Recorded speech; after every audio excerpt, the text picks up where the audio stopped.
Good morning, everybody. I'm Nick Rishwain here with my co-host Ivan Raiklin, and Good morning, I guess, right? In the West Coast, wherever you guys are at. Yep, we're on the West Coast, and Cool. and today our guest is Nicole Abboud.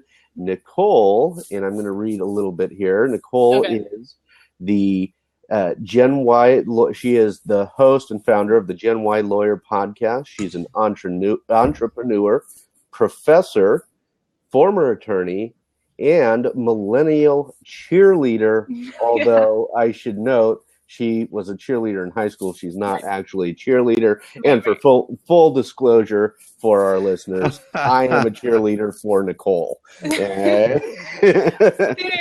What Don't a great get too introduction. fanatical, Nick. No, right. no. Right. It's like this blab was really set up just for Nick, right? I'm kidding. Thank you. Thank you for having me. Thank you to both of you. Well, thank you for agreeing to do it and especially on short notice. I have to thank you for that. It's so great to finally meet because Nick has been telling me about you for how many months now? He's like, oh, you got to meet Nicole Abboud. She's just an amazing attorney / digital entrepreneur, disruptor, et cetera, et cetera, et cetera. And I'm like, well, when can I meet her? Yeah. Finally. Yeah. Well, I'm a big fan. I'm a fan of what both of you are doing actually online for the legal profession overall. So thank you. Thanks. You. Yeah, it's funny. The two of you didn't have a chance to meet, but you were both at Summit Live. Nicole, you were there briefly. That's right. You mentioned that. But you guys didn't actually have a chance to meet there. So yeah, we missed each other. I mean, I popped in for a little while. I was actually there for another conference, a legal conference, but I figured it's happening in the same city, so I might as well just drop by. And that's where I met you, Nick, for like 5 minutes. Yep, that's where we I apologize. Nick is quite the extrovert. Meanwhile, I'm a very introverted person. Yes. It's a good balance. It's actually the absolute reverse in how this partnership works. But funny story before we get into Nicole's podcasting is at Social Media Marketing World, I thought, I got these shirts for the company, and I thought, well, how am I going to get best visibility with these shirts? I threw one on Ivan because Ivan will do about an 18-hour day of shaking hands and kissing babies. Wow. And that's exactly what he did. And he got in front of everybody. And thank you, Ivan. So Nicole, go ahead. Yes. Go ahead, Ivan. You want to get to know her. I get to talk. You already know Nicole. You're just going to talk to her like you normally do. Let me take this for a couple minutes here. You got it. If you allow me. Here we go. So, Nicole, I took a look at your background and everything. So what was the first thing that really kicked things off for you to get out of the traditional legal space? Oh my gosh. So this is all happening right now. It's all pretty recent. So it's recent, but it's also been just 5 years of this journey of self-discovery, right? And just struggling with what I was feeling as a lawyer and my experiences. And I don't know. Growing up, I always wanted to be a lawyer. I wanted to be a lot of things, but lawyer was at the top of that list. And I became a lawyer. I went to law school. I loved it. I thought it was going to be great. I even got a lot of experience during law school, interning, externing, all that good stuff. But obviously, we all know once you start practicing, it's way different. So that first year, the first few months, I was very, very unhappy. And I thought, what, that's probably normal. It's a new thing. Everyone struggles in the beginning of any kind of new job, career, profession, anything. But it just persisted. And it persisted for years. And I just figured, this can't be right. It can't be just me not liking what it was I was working on. It must be, maybe I wasn't meant to be a lawyer. Maybe the law is not where I'm supposed to be. Maybe my strengths are better used elsewhere. So it's really been 5 years. I graduated 5 years ago, or I guess 4.5 years. So it's been 4 or 5 years of discovering what it is I really want to do, where can I really make a difference, and what are my strengths. And even though I thought I was a pretty good lawyer, I don't think I was really meant to be a lawyer. I think it was meant for something else. So that brings me to here. So That's what's great. that quote on the bottom of your webpage? It says, "Don't do what you don't like." Oh, so that's like Instagram. Is this a PG, or are we going like R-rated here? We're all adults. Don't do stuff. Just don't do shit you don't like. Exactly. That's what it is. And I think too many people spend. And here's the thing: there's a difference between not liking the small, temporary, just things that you're working on, you're not going to love everything you're doing. It's not possible to always be happy 100% of the time or just love everything, because there are things you don't like. But when it's persistent and it's over a long period of time and it's way deeper than just not liking the little things, it must be something bigger. So people just spend their time on things they don't like and they're unhappy for a very long time. And if you can do something about it, you should. I realize there are circumstances. I know that now I'm single, I don't have kids, and it's easier for me. Well, not single. I don't have kids. So it's easier for me to go exploring what I can do in this world. I realize if you have a family, it becomes a little bit harder. But if you can control it, try to. Excellent. Now, I'm a strong advocate myself of doing what you like to do and avoid all the negativity and things you don't like to do. So maybe that's why I'm so spontaneous in everything I do. It's just last minute, spur of the moment. I see the shiny object. Let's do that. It looks fun. Okay. How does that work for you? Do you explore it and then come back to what you were doing before, or what happens? I just kind of do what I like whenever I like to do it, if you will. That's why I have a vast portfolio of activities that I'm involved in.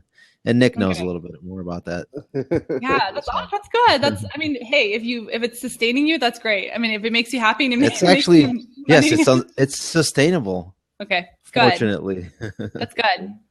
And he does it with kids, so which is quite impressive. Even better, yeah. Yeah. Nicole, tell us about the GenWhyLawyer podcast. That was sort of an entry to you discovering what it is you like to do, or how did it come about? It was, so the GenWhyLawyer podcast, I launched it over a year ago, March 2015. And at the time I knew that content creation was important, and I just wanted to start putting stuff out there as a lawyer. I wanted to start marketing myself, just bringing a little bit more attention to what I was doing. So I started blogging about 2 years ago, and it was law related. It was fashion law related, which is what I was practicing. And I think I just got really tired from writing. I was writing all day. I'd get home, I'd have to write some more for the blog. So I kind of just got over writing, and I discovered podcasts. And I just delved into them, became obsessed with them, listened to a whole bunch of them. And then I thought, you know what? I can do this. I can share my story. I can interview other people. And I think speaking is probably a little bit easier than writing and making sure. And here's the thing about legal writing. It's not just writing a blog and putting it up there. When you're writing something legally, you really have to fact check to make sure all your citations are correct, your law is correct, everything is correct. It's not just, here's my opinion. So I figured, you know what, podcasting might be a little bit of an easier medium. Turns out it takes a lot more time, but I wanted to just speak up. I wanted to use my voice as opposed to my written words, I guess you can say. So I explored it, and I took 2 months to really think about it because I didn't want to just delve into this new area that I don't know much about. So I thought about what it is, what's my message going to be, who am I going to target, who's my audience, who do I want to have on as a guest, and just what kind of experience do I want to create for listeners. And I took 2 months, thought about it, brainstormed the crap out of it, and then finally just committed and did it. I just sent out invites to guests I wanted on, and luckily everyone said yes. Lawyers love to talk, so it was easy to find guests. Excellent. And I launched I wanted to ask you, Nicole, did you go to Podcast Movement last year? And are you planning on going this year? This year. I didn't go to Podcast Movement, but I did go to NMX in Vegas last year. I don't think they had it this year, but as far as Podcast Movement, I don't know. I'm still debating. I'm actually going to be, so I know it's in Chicago, right? Right. I'm going to be in Chicago in June, so I don't know if I want to go back again in July. So I'm still debating, but I know it's a great conference from what I hear. No, I went last year. It was amazing. It's definitely a lot of fun. If you're into podcasting, you definitely love it. Okay, I still might. Big family reunion. And it's weird because I go to a lot of legal conferences, right? And I always felt really, really out of place. And then I go to podcasting conferences and I feel at home. It's very weird. It's just a different community, but I felt like I fit in more with podcasters than lawyers, which is sad to say, but. No, I think the podcast movement is transitioning more from podcasting into the live streaming space because there's going to be quite a few panels based on that. And some of those folks are going to be there. What is it? I think Joel Comm's going to be there. Okay. And Fanzo, I think, is going to finally make it out there. Of course. Guys like that. Yeah. Well, good. There's a lot of crossover, I think. And you can't you can be just a podcaster and be okay and make a name for yourself. But live streaming is just the big elephant in the room. You really have to kind of address that as well. So yeah, it makes sense that both would be there. So speaking of guests, it looks like you had a guest that we had on earlier, Julia Shapiro, Hire an Esquire. Oh, yes, I love Look her. At that little overlap. Yeah, so amazing. Nick is actually the one who recommended her, and I'm so glad he did. Honestly, I really liked her. We chat before and after what's actually just recorded, and everything she said I just connected with. But she's all about freelancing lawyers and lawyers just kind of creating their own careers and picking and choosing what cases they want to work on, which works out wonderfully for millennials because that's something we love, but also moms and dads who have families and can't commit to just 60 hours a week or whatever, you know? I got to ask, I'm a big name dropper, what Nick tells me. Gordon Firemark. Have you heard of him? Of course. Gordon's my buddy. Okay, good. Let me just say hi to Keith, by the way. So Keith Shannon is a former attorney as well. And he, I don't know if you guys see him in the chat room. Yeah. He teaches. He's been teaching for many, many years, and he is an amazing person. I don't even know. I can't even speak highly enough of him. And I've never even met him, but we met through my podcast and just through our engagements through email. So another former lawyer right there. But okay, back to Gordon. So Gordon luckily is in LA. So I've met him. He went to my law school, obviously many years before I did. So we kind of connected that way too. But he is the king of podcasting as well, right? King of legal podcasting. Yes. Yeah. I actually met him at Podcast Movement last year, and we just hit it off. I think he was the only other lawyer that was there. So I was like, what's up? Tell me what you know. Because I'm a complete idiot in this space. Really? I was like, slow down. You know too much. Yeah. He has a whole, sorry, Nick, I just jumped in here. He has a whole course about teaching lawyers how to podcast. So he's very knowledgeable. Now, he subscribed to actually watch this, but I don't see him. A lot of people subscribe for the replays. If they can't make it, they get the replay emailed to them. So, now, have you interviewed Gordon on your podcast as well? Yeah. You have? Okay. I've had him on mine. He's been he's been on mine. I've been on his. I think most lawyer podcasters have made the circuit and been on all the other lawyer podcasters shows. But he's great. He brought it. He really. I did get some emails after his episode aired on my podcast of other young lawyers who felt really inspired to want to start a podcast after hearing him, because he made it not just seem easy and doable, but he really stressed the importance of creating content, putting your name out there, and doing it through podcasting. Yeah, excellent. And you've done, tell me, how many episodes have you done now of the GenWhyLawyer podcast? I'm on 63. So next week will be 64. All right. Yeah, I do one a week. I've been pretty consistent. I've maybe missed 2-3 weeks over the course of the year. And I think one of them was my birthday week. So I was like, I'm not doing it then. But yeah, once a week for the past year and a few months. And in that, to sort of focus on it, have you seen any patterns with the folks that you have interviewed in there that have led you to do anything different in your practice or in your life? Oh, good question. Any kind of patterns? Yes, I think a lot of the guests I choose usually have they found some kind of success in their practice or outside of the law. So I think a lot of them just have good systems in place. A lot of them either delegate really well, so they have virtual assistants, actual assistants. So delegation is a big one, but also they're all not afraid to just put stuff out there and actually, or think of something and then put it out there. So actually take action on what they're doing. Because a lot of people talk about doing stuff. A lot of lawyers think of what they can be doing in terms of marketing, publicity, generating business. Mm-hmm. But the guests I have on just did it. And sometimes they did it not knowing what the result would be, but they did it anyways. So yeah, I think it just, I don't know if, I have heard some things from my guests that I hadn't heard before. Jim Hart a few weeks ago mentioned just the importance of writing a book. And I've always thought that maybe it's not that important to write a book anymore, because you can become an authority without writing a book. But he really stressed the importance of writing a book, especially as a lawyer, even as a young lawyer, which seems really scary. Right. So, there's a lot of nuggets of wisdom. I've had so many, I don't know if I can pick just one, but sure. It's great listening to all of them. And I think a follow-up to that would be, can you tell us what was the most eye-opening or your favorite interview? Did somebody really stand out to you that really kind of had an impact on you? If there's one. Yeah. I mean, right. They're all like my children. I don't know if I can pick my favorite one. I had one attorney from Oregon. Her name is Shemia Fagan. She's a legislator up there, actually.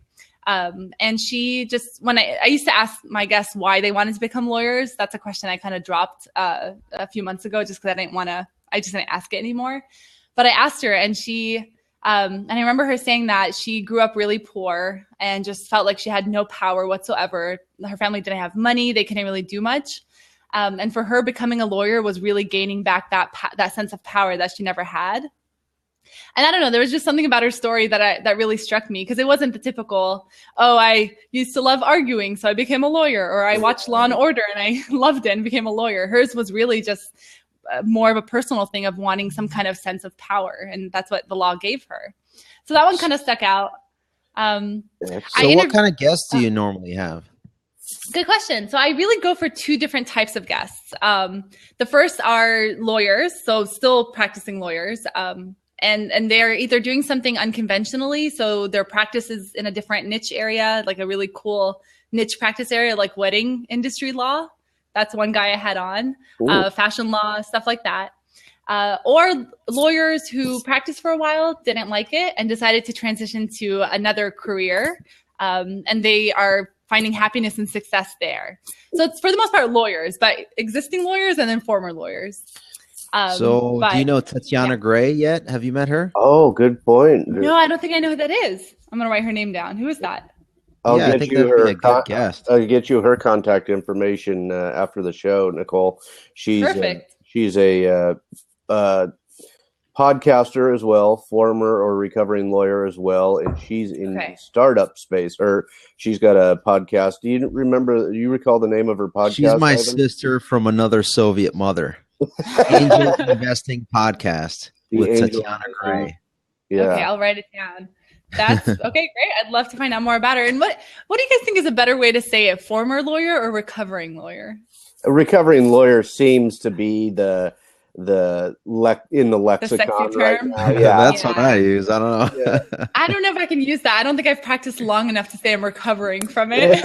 You know what I mean? So I'm going to stick with former lawyer. Okay, all right. I usually go with non-practicing or never practiced for myself.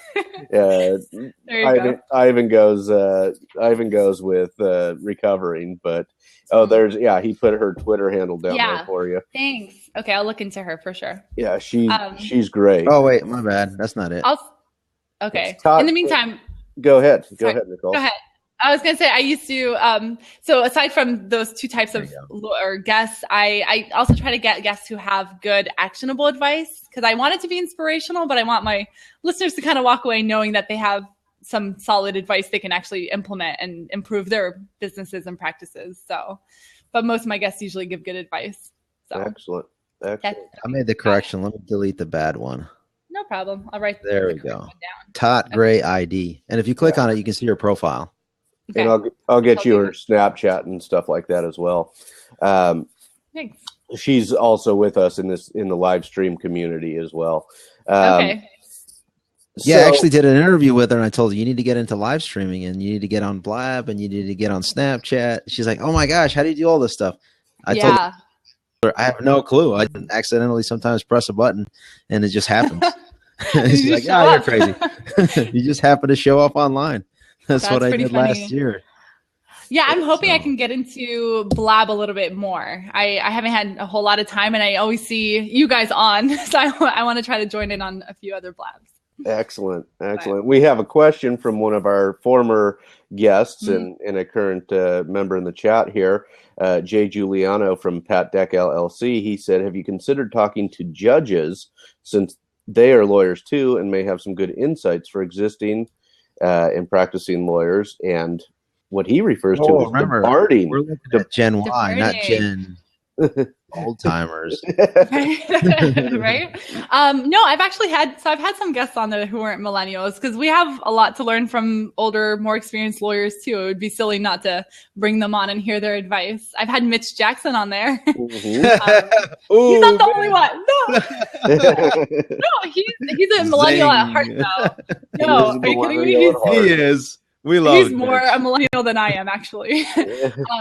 Yeah, have I considered? Of course, I'm open to it. I don't think I've ever reached out to one, to be honest. I've had one reach out to me, well, actually in person, and it's only because they were running for a judge position, and I think they wanted to come on and promote themselves, and I just felt a little bit weird about that, and it doesn't even make sense because he's here in LA, and my audience is national, so I don't know. But I've considered judges. I'd be open to it, of course. I think they have great wisdom to impart. So yes, if you have any in mind, please let me know. Yeah, excellent. So Jay, if you have any in mind, give to get aspect of your podcast. Yes. Oh, so yeah. I have to apologize up front. I have not listened to an episode yet, but now I will. I'm out of here. You got on me on it.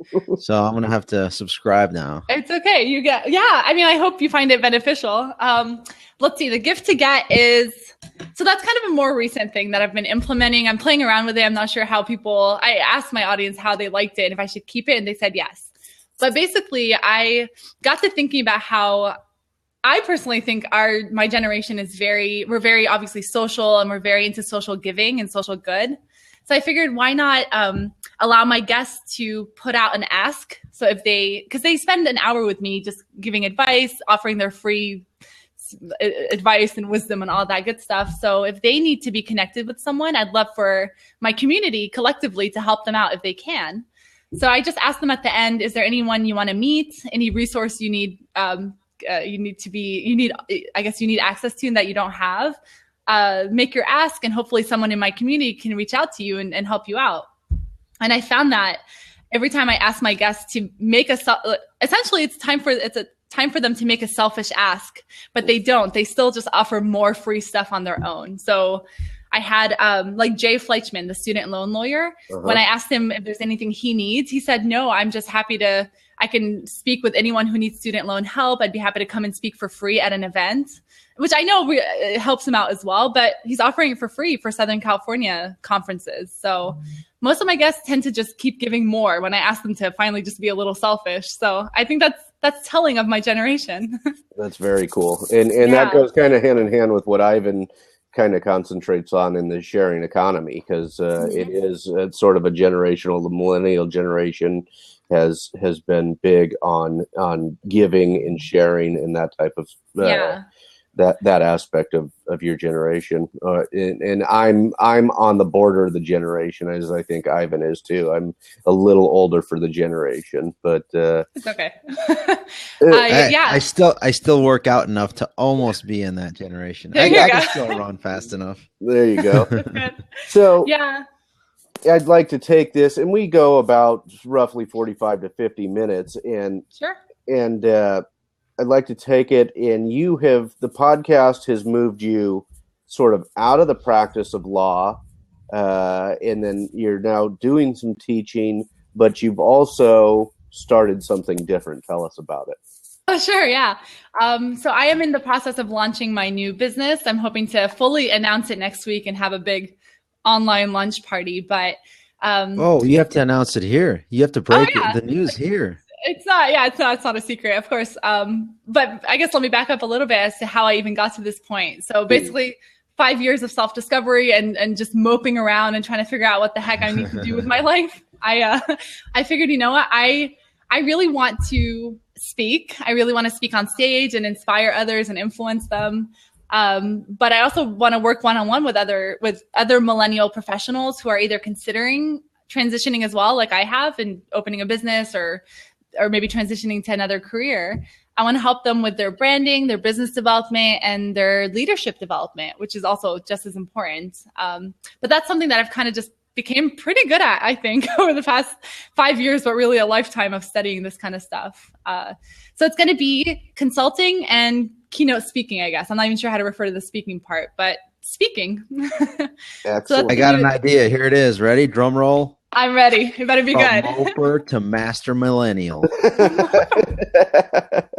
That's pretty good. I mean, it's pretty accurate, sadly, right? I only have to note, I don't know how accurate Moper is for you. I mean, you may have felt it internally, but I can't imagine that it ever really showed on your face. I don't know. There were times where it was pretty bad. And really? Especially in the beginning when I first graduated and really was hit with this reality of what being a lawyer really is.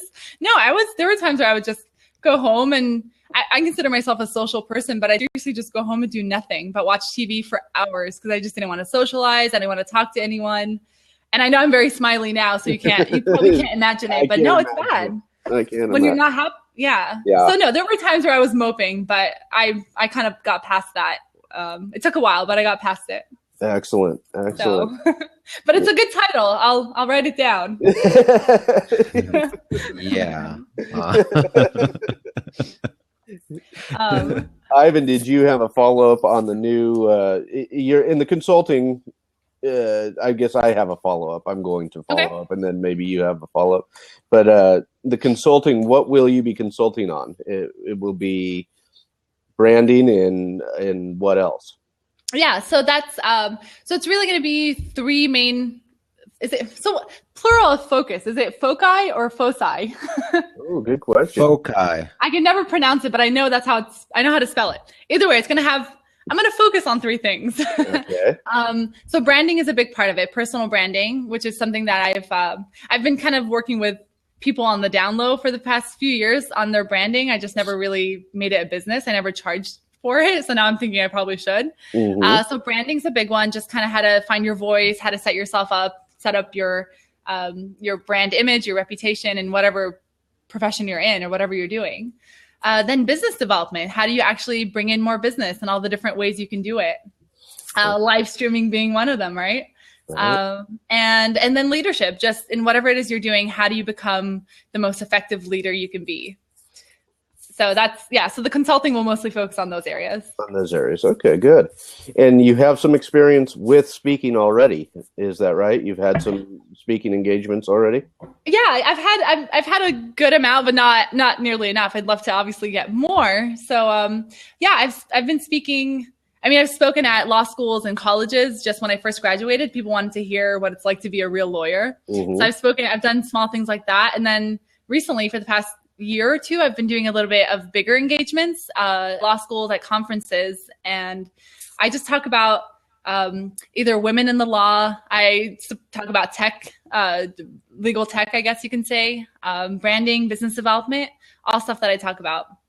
And then just also what it's like to be a young lawyer.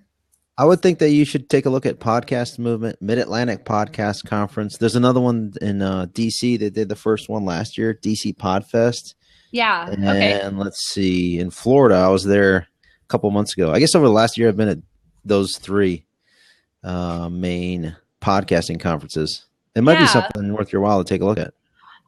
In terms of attending or speaking? Speaking. See, I feel like they're gonna. Okay, I'm sure they're gonna want a bigger name to attract a bigger crowd. They're not gonna want me to speak. You're big now. Now that you've been on Nick Rishwain's LegalTechLIVE, you just watch. You got to put that on my resume.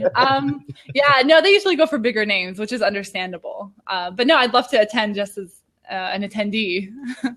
But yeah, so speaking, that's kind of what I really love doing it. And I joined Toastmasters about 6 months ago, I want to say, just to kind of improve my public speaking, because I'm not.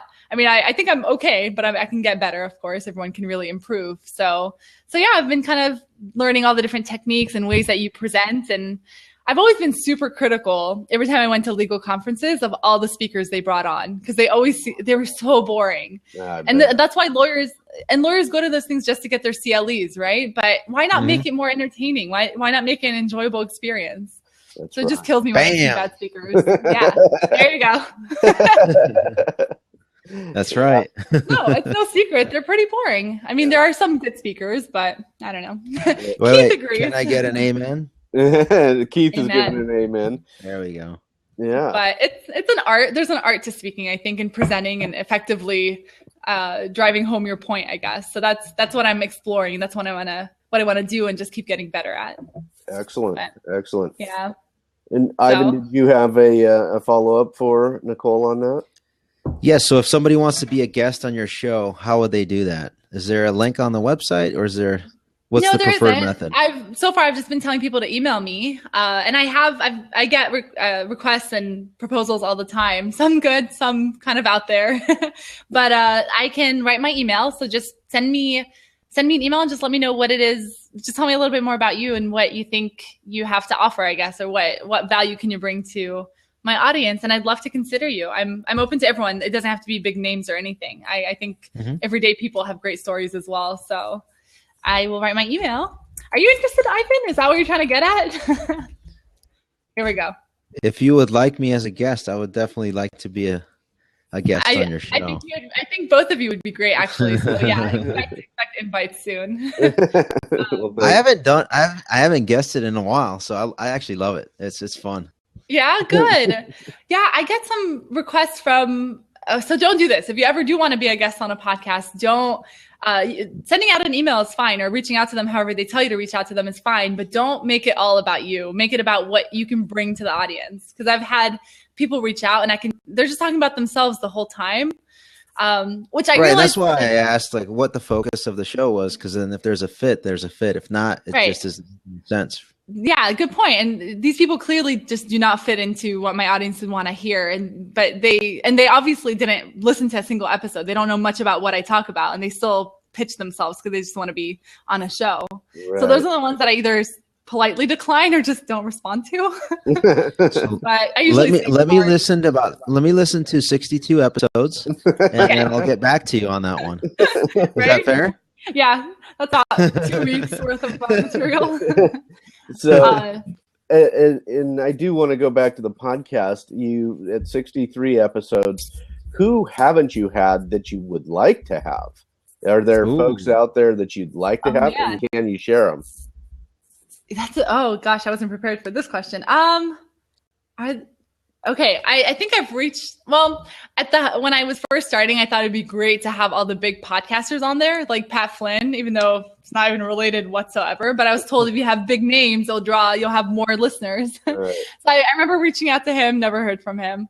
I was on the dance floor, ripping and roaring over there at Social Media and Marketing World with Pat. Oh, were you? I still haven't posted any of those videos. Yeah. Oh, you should. We did a little karaoke. Nice. Yeah, he was having fun. Yeah. No, I don't know if there's no, I've never really thought of anyone as unreachable for the most part. I mean, that another great reason to have a podcast. It makes it easier for you to reach out to people you don't know and ask them to be a guest, and then you get an hour of just you and them talking. Mm-hmm. So for the most part, I've always, whenever I reached out to someone, they've always said yes or said not right now, and they always came back and rescheduled. Okay. So I don't know. I don't think that I've never really thought about it.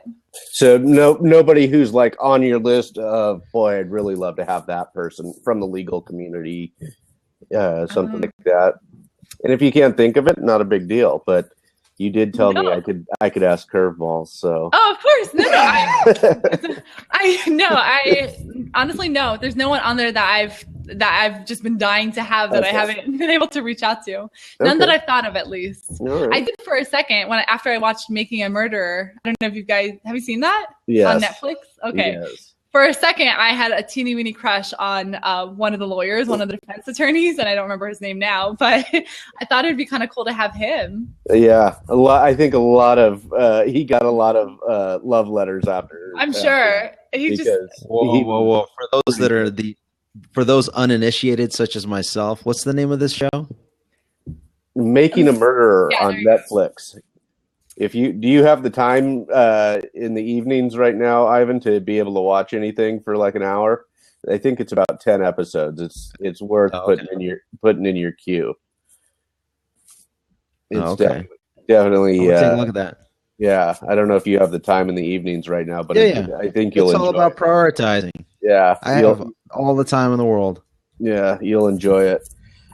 From a legal standpoint, many of us, I think, enjoyed it from a standpoint of injustice. I think. We have another question from Jay here. Mm-hmm. Any examples of helping to transform? Have you had any examples of helping to transform not great speakers into mediocre presenters to a legal audience? He says the legal audience bar is not real Not high. that high.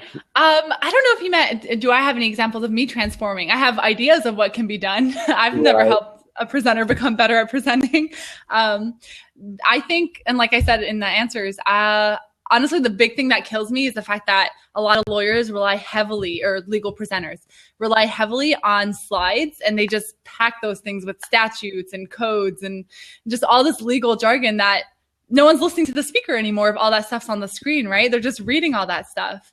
So the slides are really there to support you, not for you to rely on them as a crutch. So just reduce how much stuff you have on the slides and focus on what you're saying more. I think that's the biggest point. Yeah, that makes sense. I remember when I worked for local government during my law school days and for a while afterwards, before I got into the legal tech space, when we'd have to go to a conference and get our credits and stuff like that, they would do the PowerPoint behind us. Then they would pass out the entire PowerPoint presentation in a hard copy. And I thought to myself, then why do I have to sit here the rest of the time if I can just read through everything that you're saying up there, because you're reading directly from it. And so I can only imagine that that's experience at many of the legal conferences. And what kills me, and you guys will appreciate this, is every time, so when I do attend conferences and there's a social media seminar, I attend because I'm like, oh, this is going to be good. They're going to talk about some new things I don't know about social media and the law. And it's always the same thing. And it's always about the ethical concerns and what not to do. There's a lot of don't do this, don't do that, watch out, be careful, don't talk to anyone. And I'm just sitting in the back like, oh my God, these people, like, I get it. Lawyers need to be aware of ethical concerns, of course. But what you wouldn't say in person, just don't say it online and you're fine. That's all you need to say. That's all. And you guys being so involved in live streaming, you can see how it just hinders the community, the legal profession, when we're told don't do so much stuff because of ethical concerns, you know? Yeah. So I wish those social media seminars would be a little bit more of, here's what you should do, and here's the best way to do it, and here's how you can really stand out. Don't be afraid to post anything. Yeah. So I don't know. I had a conversation in the day job with some expert witnesses through a blab, and I explained to them the value of live streaming for their profession or their side gig, essentially. And I said, look, it's incredibly powerful, the live streaming, as far as getting an attorney to understand you and what you offer. And then I gave the cautionary tale that if you're not a likable person, and these are mature people, so they should know by this point in their profession, if they're not likable, they shouldn't be on these platforms. I was very clear with them about it. If you're so arrogant, and they needed to know this, right? If you cannot communicate with people, A, you shouldn't be trying to practice as an expert witness, because communication is key.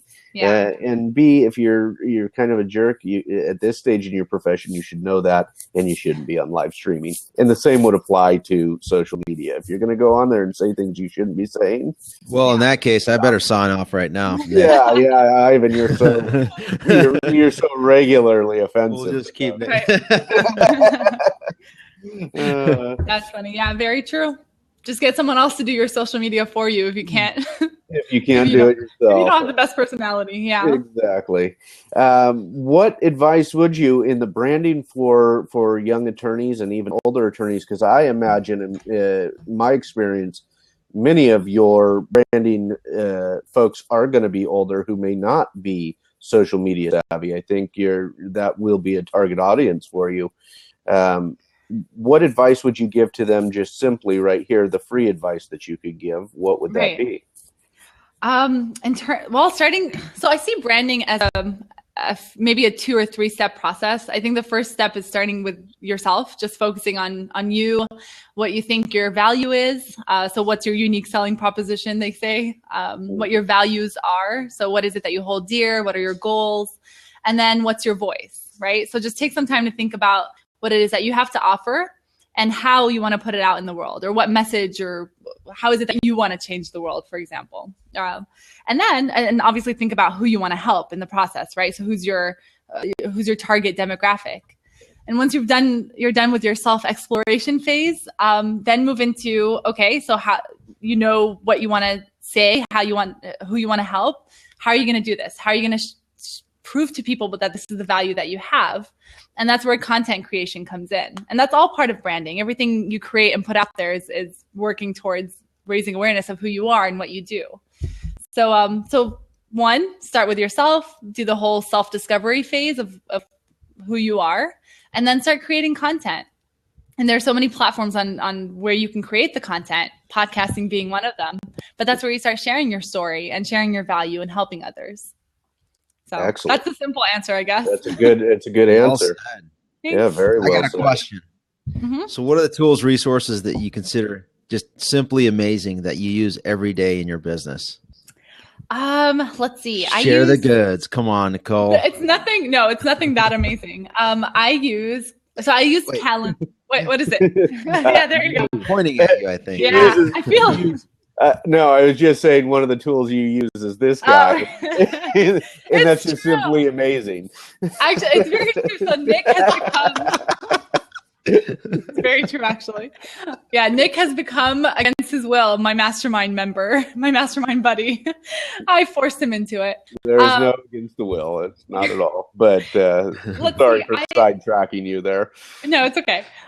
So to schedule things, I found that Calendly, so that's like calendar, but Calendly, a very great tool. I'm actually now switching into Acuity scheduling, but that one's paid. Calendly is free up to a certain amount of schedules, I guess. I don't know. So Calendly is really good. Let's see, every day. That's just my phone. I don't even know my iPhone, all the apps on my iPhone. Let me see if I can pick out some good ones. But I don't know. Do you guys have any in the meantime? I use Buffer. So I use Hootsuite. Okay. But Hootsuite is, for people who don't know, it allows you to pre-schedule any kind of tweets or messages that you want to post on Facebook, LinkedIn, whatever. Are they still integrated with LinkedIn, actually? Maybe not. I don't know if Hootsuite is, but I know Buffer is integrated with Facebook, Twitter, LinkedIn, Google+. Okay, so it allows you to pre-schedule all that stuff. So I use Hootsuite. The goal was to go, so every Sunday night or every Monday morning, I was going to set up everything for the week. But Monday mornings just come at me like a train, and I just never have time to do anything. But Hootsuite's a good one. It actually allows you to just schedule these things and not have to do it in live, like do it live. I found, I don't know, just a lot of the social media platforms have been great tools for me to just be at home and network, essentially, right? Not have to go. I mean, I still go to networking events in person, but those are just great networking tools, ways to meet people, ways to explore what's happening. Twitter search has become a great way for me to search if trademarks are being used, if certain phrases are being used, so I don't use them. That was useful when I was launching the business, I guess, to see what words I can use and which ones I can't. But in terms of, I know Evernote is very popular for like just organizing things, taking notes and all that good stuff, but I don't use that. I just use the notes app on my phone, or I just I'm still old school. I still write stuff down. My to-do list is all written down. Right. I get a lot of satisfaction out of crossing things out by hand. So, okay. So I still use that. I think those are the big ones. Those are the big ones that I use right now. So nothing too techy, right? Nothing too advanced. It's very doable. It's very doable. Very doable. Yeah. It's just a matter of setting it up. Usually at this point in the conversation, we're at 45 minutes in, Ivan usually asks kind of an end question here. I don't know if you recall the one that you usually ask, Ivan, but how can we... Let me see if I can remember. How can we get a hold of you? You said you're going to offer your email address for people that are interested in being a guest. What's your Twitter handle, Facebook, LinkedIn, Instagram, Snapchat, Ren, what is it, Classmates, VK, if you're into the international space, Google+, if you use that even. I'm probably the only one that uses that. Yeah. Pinterest, I'm sure, because your hairstyle is so beautiful. I'm sure you use that. Tumblr, Vimeo, YouTube. See, this is where... Yik Yak. Oh my gosh, yeah, that's one I haven't explored yet. This is where I wish I would have gone on Instagram sooner, because Instagram and Snapchat are the two places that are the two handles that are unlike the others, because they're already taken by people who are inactive, might I add. So it makes me a little upset, actually. So is it weird that I messaged the Nicole Abboud on Instagram and told her, "You're not active. Can I have it?" And I haven't heard from her. Not at all. Yeah, because she's inactive, right? Exactly, right? If I could find her elsewhere, I would. But so let's see. Email, I did type it in, but I'll type it in again. It's Nicole. You know what? Let's go with a different one. Let's go with my new email. So it's Nicole@NicoleAbboud.com. That is twice the Nicole's. That's my new email. It'll all go to the same place. So you can reach me there. If you have a guest in mind, if you'd like to be a guest, I'd love to have you on. Everywhere. So Twitter and Periscope, it's at Nicole Abboud. Instagram and Snapchat, which is my latest, most favorite platform, it's at Nick_Abboud. So NIC_Abboud, and Snapchat is a grand old time. So if you guys can follow me there, that's probably the best place. And I have added the Snapchat ad link here, so you can actually go click that link and snap her URL. Is that even possible? I didn't know that's possible. Yeah, click on it, and you can, and then if you go and hover over it with your, it's snapchat.com/ad/whatever the username is. Oh, nice. Okay, thank you. Thanks for doing that. You're welcome. I hope we talked about podcasting enough. I know, right? We did. So wait, where are we going to see you IRL at a conference? And that's a good question. I don't know. Where are you going to be next? Wherever you go, I'll go. I think my next one will be Podcast Movement, to be honest. I might not go. I don't know, but we'll keep in touch. Oh, so if you're like, oh, wait, if he's going, no, I'm not going to go. I feel like, Nick, I feel like next time you go somewhere, let's try to have a meetup. Let's try to have a lawyer meetup wherever we go. Let's just crash all the non-lawyer events and then make it a lawyer thing. There you go. Well, actually, I'm hoping for IRL that you and I will actually be speaking somewhere together. Yeah. That would be cool. That's so you guys are in California. You're local and next door, basically. Right. You know, Southern California or Northern California. That's not too far. It's only 800 like miles, 300 miles or 400 miles. But what's 300 miles between very close online friends, right? Yeah, that's right. That's right. Right, exactly. So I don't know, podcast movement. What about Summit Live? That's not until next year, though. February. And Nick told me it's going to be in LA, so that's probably more realistic. I'll probably be there because I'm in Los Angeles. But let me know if you hear of any great ones. If I can make it, I'd love to. And I'm not going to lie, it took me a while to figure out what IRL meant. Like in real life, I got it, but you guys are way too hip for me. I got that from Mitch Jackson, I think. Oh, okay. Of course. See, I told you. Mitch is he's like a teenage girl. Yeah. He knows all the terminology. Yeah. I'm not sure he'll appreciate that, but maybe. But usually our last question is, how can we help you? What can we do for you? Oh man. What's your ask? Just keep being you. I don't have much. I mean, just being on here was great enough for me. I mean, I got to talk about my new business, the podcast. I got to meet you, Ivan. Honestly, I think I'm good for now. I'm thankful. I'm content with where I'm at. But if I think of anything in the future, I'll reach out to you guys. Excellent. We're just a tweet away. What do people usually ask for? Yeah. What do people ask for at the end? We haven't had any. Keep doing what you're doing. Make the YouTube video for us. Okay. Keep bringing more visibility to the legal tech space. We haven't had any real major asks, I don't think, Ivan. It's a little surprising. I think the biggest one for me was when they asked me to keep shaving my head and just keep showering. That's a good one. Yeah, it's necessary. Keep saying, please keep your clothes on, Ivan. That's I wonder was that Mitch Jackson who asked that? Yeah, I mean, honestly, if you think of a speaking event where I would be a good fit, I just think of me, I guess. Excellent. I guess that's a good ask. Yeah. That's a good ask. Thanks. That's a good ask. All right, I'll make the cut. Yeah. All right. Well, this has been fun. This has been great. Thank you. We'll wrap it up and go offline. So Thank you, everybody. I'm Nick Rishwain, co-host, co-founder of LegalTechLIVE with co-founder. I like the sound of that. Yeah, Ivan Raiklin at your service. Angel investor, startup advisor, and legal tech co-host. And co-host and Founder. There you go. founder. What was that? I can't hear it because these are noise canceling. I couldn't hear you guys. Oh, are they? And with us today was the always lovely Nicole Abboud. Thank you, Nicole, for Great. Thank you, What were you guys. drinking? Thanks for being Was that a screwdriver? What was that? Right? It's